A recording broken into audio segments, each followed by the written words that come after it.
Hello, good day. Welcome once again to another episode of Kwentuhan Sessions wherein pagkukwentuhan natin ang mga cases decided by Justice Mario V. Lopez as part of our review for the 2024 bar exam. Okay?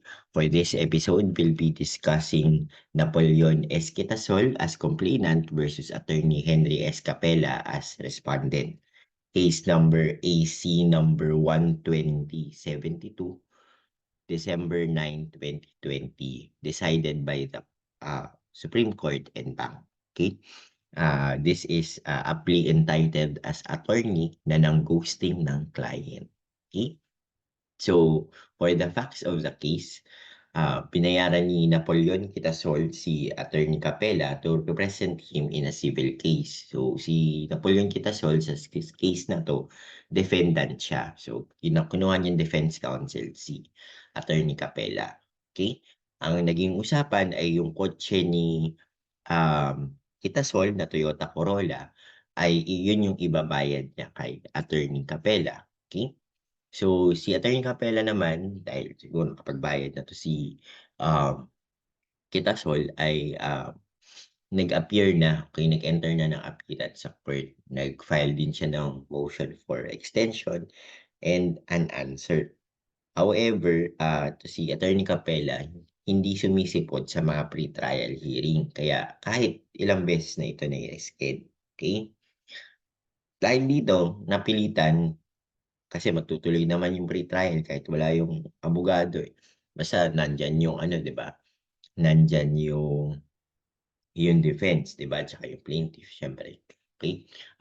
Dahil dito napilitan si Quitasol, yung client na mag-settle to his disadvantage. So siguro nalugi siya dun sa amicable settlement nila, okay? Kasi wala siyang effective counsel na kasama na pwedeng mag-advise sa kanya, 'di ba, habang ginagawa nila yung settlement. Okay? So, to his advantage, ayaw niya siguro talaga makapag-settle pero kailangan niya na mag-settle kasi, well, wala naman kasi attorney niya. Okay?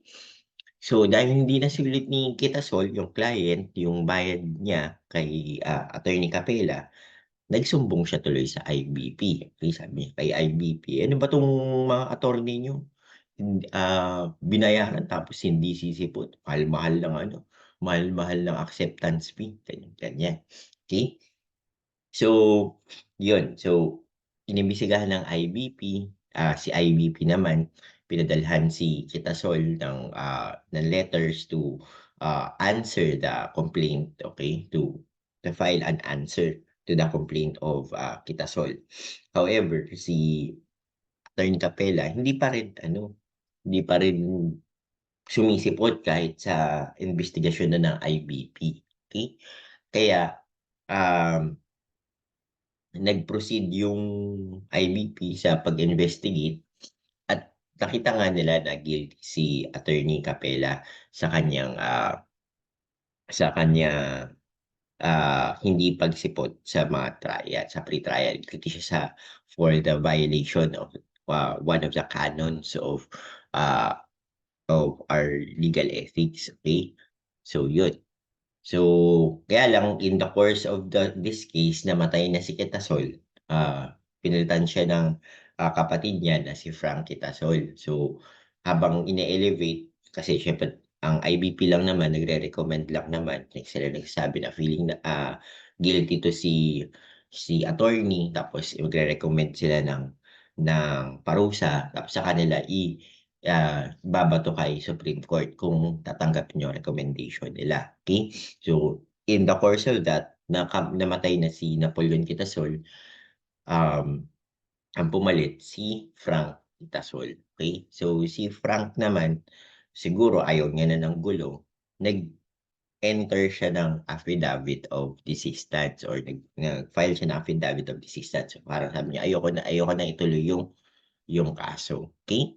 So, nung nasa Supreme Court na yung case, yung administrative case ni Attorney Capella, doon pa lang sumipot si Attorney Capella, di ba? So, may importante si Attorney Capella, kailangan Supreme Court yung tumatawag. Sabi niya, Doon niya nilagay yung depensa niya na wala naman daw silang signed retainer agreement ni Kitasol, okay? So, kaya wala namang employer-employee relation, client attorney relationship, okay? Kasi walang signed engagement agreement, okay? Um, na kaya hindi pwedeng mag-expect si Kitasol ng kanyang services, okay? Isa pa, dapat daw ma-dismiss na rin yung kaso kasi nga yung kapatid ni Napoleon Kitasol, si Frank, nag-file na ng affidavit of desistance. So, wala naman ng complaint, bakit pa to nag-push through. So, yun yung sinasabi niya. Okay? So, ito din yung mga issues ng kasong ito. So, the issue of the case is whether or not there is an attorney-client relationship between Napoleon and Attorney Capella. Okay? May relasyon daw ba sila? Okay? Siyempre, pero attorney-client relationship lang naman. Number 2, whether or not Attorney Capella is guilty of violating Canon 18 of the Code of Professional Responsibility na ating mga abogado. Okay? Silang mga abogado. Di pa tayo abogado eh. Okay? Whether the affidavit of desistance filed by Napoleon's substitute dismiss the administrative case against Attorney Capella. So, tatlong issue. Kung meron nga bang attorney-client relationship, kung na-violate nga ba yung Code of Professional Responsibility under Canon 18, and kung um, tama bang nagtutuloy pa yung kaso kahit merong affidavit of desistance. Okay? For the first ruling, sabi ng court na hindi kailangan ng written contract or retainer agreement. So I quote, written contract or retainer agreement is not an essential element in the employment of an attorney. So para malinaw, hindi daw importante na mayroong retainer agreement para sabihing merong attorney-client relationship. Okay? So yun. A contract may be express or implied. To establish a lawyer-client relationship, it is sufficient that the advice and assistance of an attorney is sought and received in any matter pertinent to his profession. Okay? So, hindi daw kailangan hindi kailangan ng retainer agreement. Okay? Pwede daw itong express or implied yung engagement nila. Tapos, ang pinaka-essence lang naman ng lawyer-client relationship, attorney-client relationship is that kailangan may kumuha ng advice mo at ikaw naman ay nagbigay ng advice tungkol sa isang legal issue. Okay? So, related sa profession mo, which is of course legal, di ba? Okay? Ano pa? Neither is the claim that no payment was received defeat the existence of the relationship. It is not necessary that any retainer should have been paid, promised, or charged for to constitute professional employment. So, kahit yung payment ay hindi element ng lawyer-client relationship. Kasi nga, ang mga abogado, pwede naman pro bono yung case, di ba? So, maaaring i-assume yun. Okay? So, ang pinaka-consideration lang kapag magtatanong or kung magde-determine kung merong lawyer-client relationship is that merong someone sought an advice and it was received by him pertinent to his profession. So may nagtanong, 'di ba, attorney, pa pa-consult naman ako, gano'n. Tapos ikaw naman, or 'pag naging attorney na tayo, nagbigay tayo ng advice, okay? So, whether or not na merong kasulatan yun or may bayad yun, ay labas na doon yung consideration ng lawyer-client relationship. Okay? So, ito yung pinaka-doctrinal sa kasong ito. So, huwag kakalimutan. Okay? In application, applying the doctrine in this case, the legal service of Attorney Capella was engaged by Napoleon to handle a civil case before the RTC of Alaminos, Pangasinan. Attorney Capella entered his appearance as Napoleon's counsel, moved for extension of time, and filed an answer. Attorney Capella's contention that he did not receive a copy of the signed retainer agreement to prove an attorney-client relationship is not credible. Okay?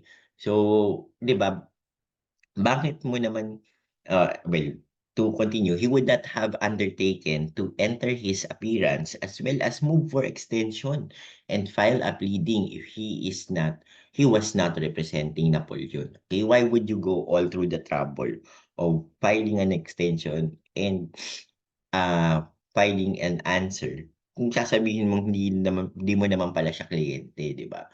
Di So, ano, para saan yun, 'di ba? So, yun yung pinaka, evidence dun or proof, sorry, ng, tinanggap nga ni Attorney Capella yung engagement nila, okey? So, na nag-enter siya ng appearance, nag-file siya ng MOTEX, tapos nag-file din siya ng answer. So, why would you go through all that trouble tapos sasabihin mo hindi mo siya kliyente?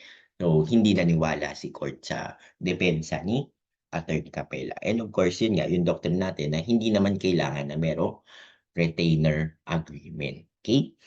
Kaya isa pa, pinaalalahanan ng Supreme Court that lawyers are required to maintain at all times a high standard of legal proficiency and to devote their full attention, skill, and competence to their cases, regardless of their importance and whether they accept them for a fee or for free. Okay? For a fee or free. So, malaki man ang bayad, maliit ang bayad, o walang bayad.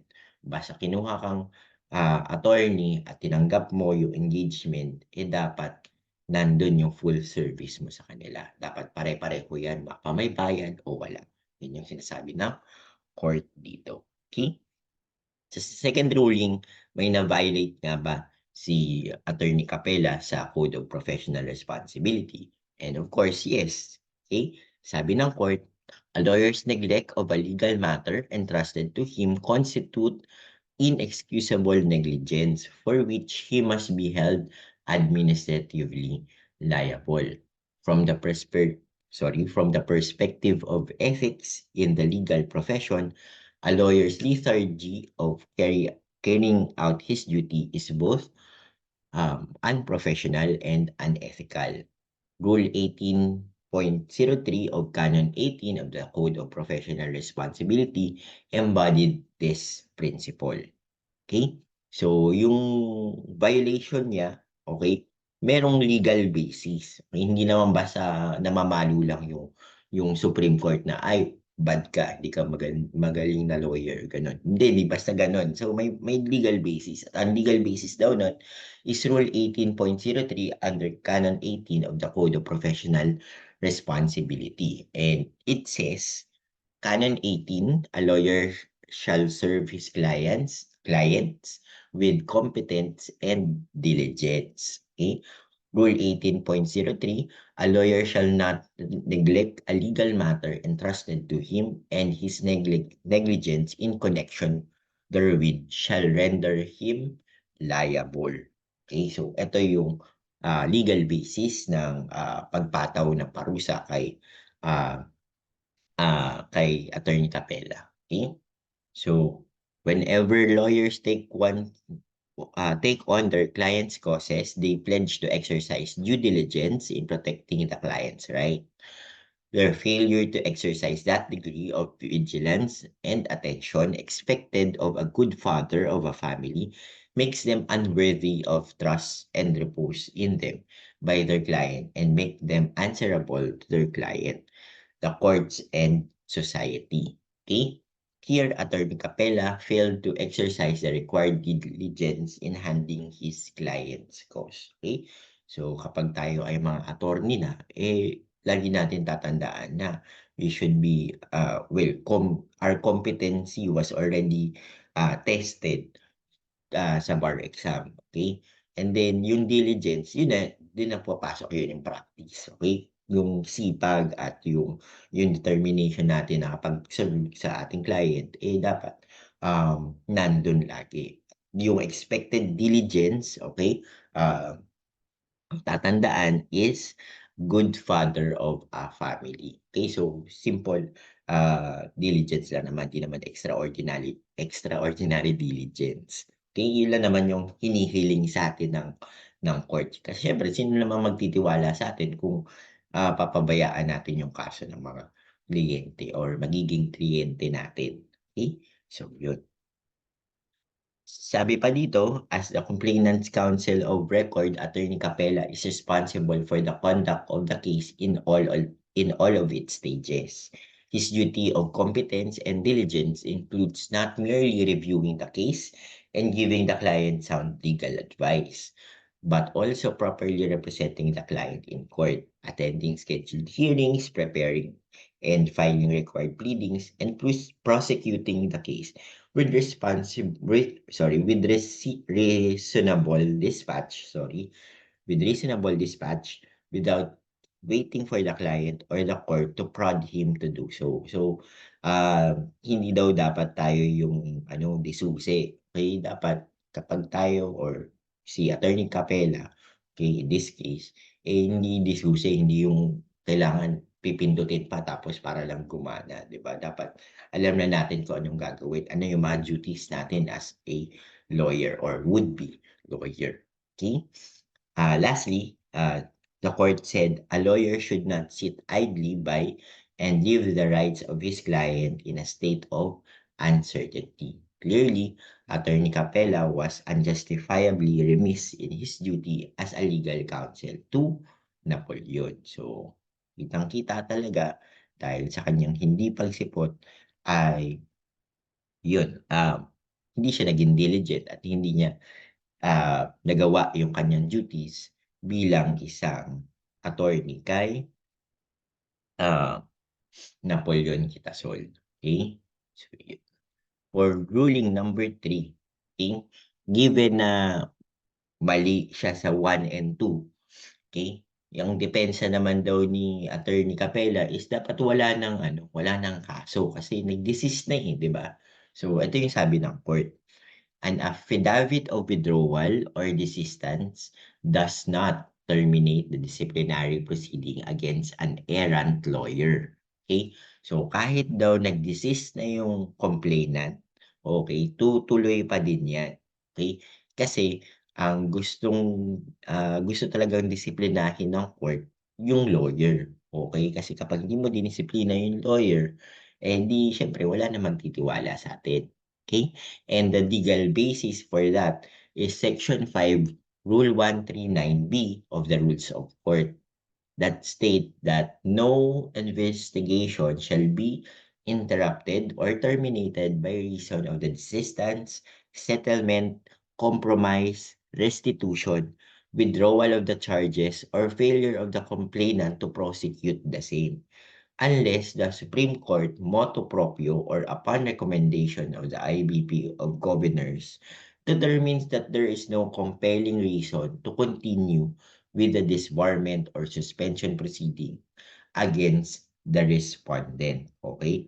So, dito pinapakita sa rule 139B na kahit daw wala nang or mag-desist na nga ah, si client, magtutuloy pa rin yung kaso, okay? So, ano yun? Desistance, settlement, compromise, restitution, withdrawal of the charges, and failure of the complainant to prosecute the same. Okay, kahit mangyari yung 6 na yun, tutuloy at tutuloy yung kaso. Basta gusto kasi ng court madisiplina yung abogado. Okay? Sabi pa ng court, for this issue, a case of suspension or disbarment may proceed regardless of the interest or lack of interest of the complainant. What matters is whether on the basis of the facts borne out by the record, the charge of negligence has been duly proved. This rule is premised on the nature of disciplinary proceedings to wit. that disciplinary proceedings against lawyers are sui generis. Ito yung pinaka-favorite kong kaso kasi ito yung una kong kaso. Tapos, unang kaso na dinigest ko. Tapos, binanggit niya agad yung sui generis. So, feeling proud tayo dito. So, bilang sui generis, ano ba yung sabihin ng sui generis? A class of its own, di ba?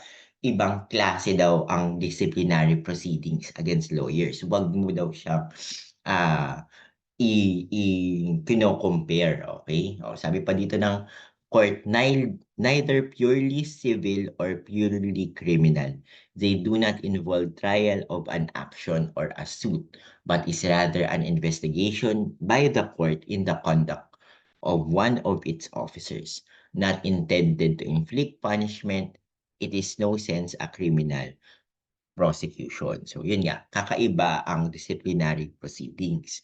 Okay? Kasi yun nga, kahit nga mag-desist na yung client, kahit wala na siyang interest or kahit i-settle niya pa yan, magpupush at magpupush um, yung kaso. Okay? So, ito yung isa din sa mga doctrinal dito sa kasong to na an affidavit of this stance does not terminate the disciplinary proceedings given that disciplinary proceedings against lawyers are sui generis. Okay? Nabanggit ang ating pangalan.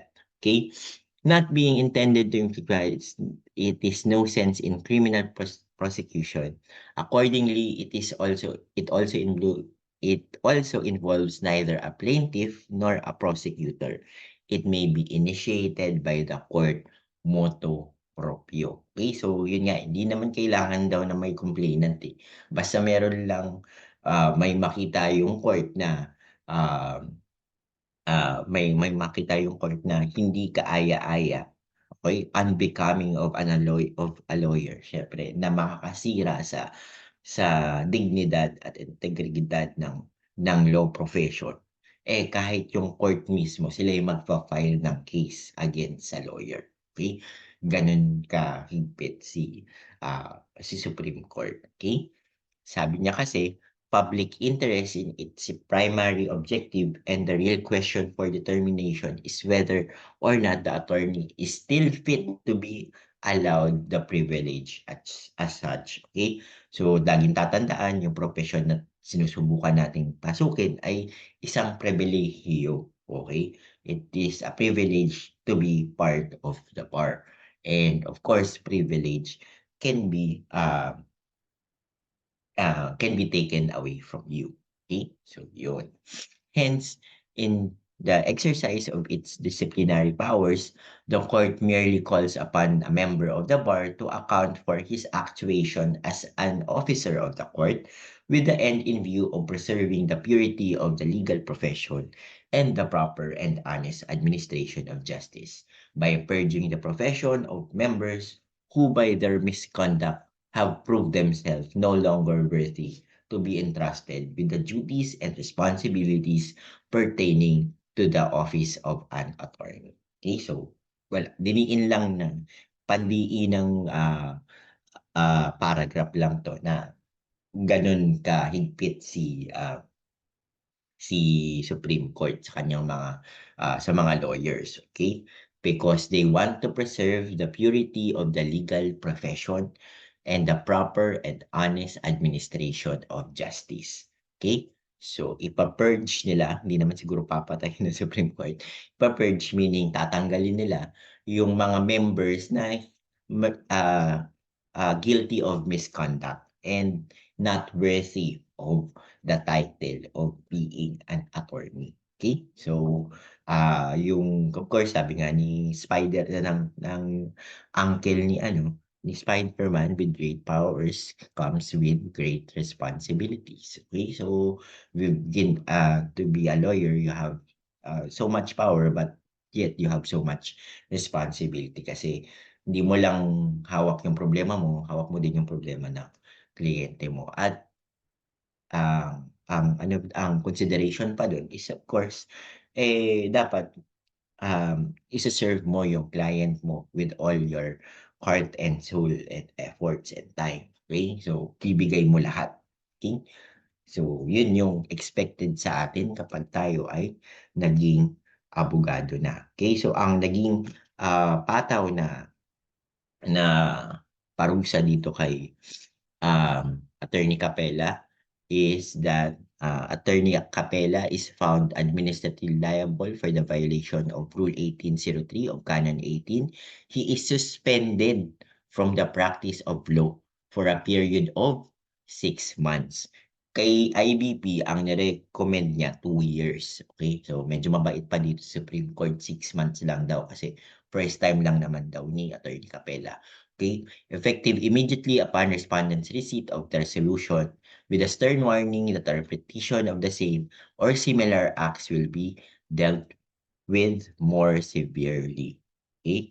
Plus, he is also meted a fine of 5,000 for disobedience to the orders of the integrated bar of the Philippines. Okay?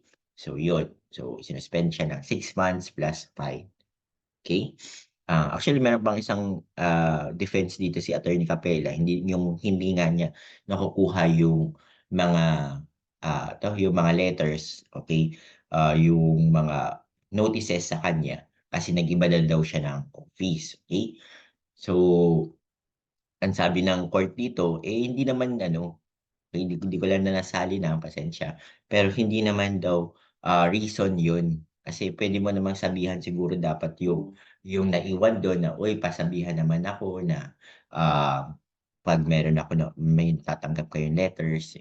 Okay? So may ways naman daw. So kaya siya binigyan din ng fine kasi hindi yun rason. Okay? So whenever you change addresses, ayan, dapat ina-update niyo din siguro yung nakalagay sa mga pleadings natin, gano'n, or yung registration natin, yung registration sa IPP. Okay, kapag naging lawyers na tayo. Okay, hindi pa naman tayo lawyer, pero ayan, advice, okay? Friendly advice. Okay, so this has been the case of of Napoleon Quitasol versus Attorney Capella. So again, to summarize, the doctrine is that uh, you don't need a retainer agreement to establish attorney-client relationship. Number two, that an affidavit of desistance does not terminate the administrative proceedings or disciplinary proceedings of a lawyer. Okay? The disciplinary proceedings against a lawyer is sui generis. Okay? It is not purely civil, it is not purely criminal. Okay? But um, the intention of a disciplinary proceeding is to promote or to preserve the purity of the legal profession and the proper and honest administration of justice by purging the profession of members who by their misconduct have proved themselves no longer worthy. Okay? Ang sakit nun kapag sinabi ng Supreme Court, hindi ka na worthy. Okay? So this has been your kwentuhan sessions. If this has been your first episode, meron pang 3 other episode na in-upload. Ayan, again, this is just a summary of the case. I still urge you to read the full text, of course. Baka may mga na-miss akong details or na-issue. Siyempre, sa pagbasa ng full text ay dun yung mababasa yun, dun yung makikita yun. Or you could also get a copy of our case digest, which is the link for the ordering either the soft copy, the PDF copy, or the hard copy or the bounded copy is the sign-up sheets will be posted in the description box. So, pwede po kayo mag-sign up and then just pay the fee to get the case digest, all 160 cases. Okay? So, this has been the 4 out of 5 na. Okay? May isa pa tayong libre. So, to get the full na 60, okay? I'm promising 60 na cases. Subscribe na kayo either soft or hard copy. And yun nga, as a gift. Well, kung papala rin na mag-100 subscribers tayo, baka extend ko pa hanggang 10 episodes 'to, okey? Or tingnan natin kung ano yung kakayanin ko, okey? So yun, maraming salamat po sa pakikinig sa mga subscribers, maraming salamat po sa pagsu-subscribe and, comment lang kayo or, react ah, kung okey yung discussion ko or, kung meron akong mga nasabing mali, of course, I'm open to corrections din naman. Okey, maraming salamat, good day and happy aral po. Thank you.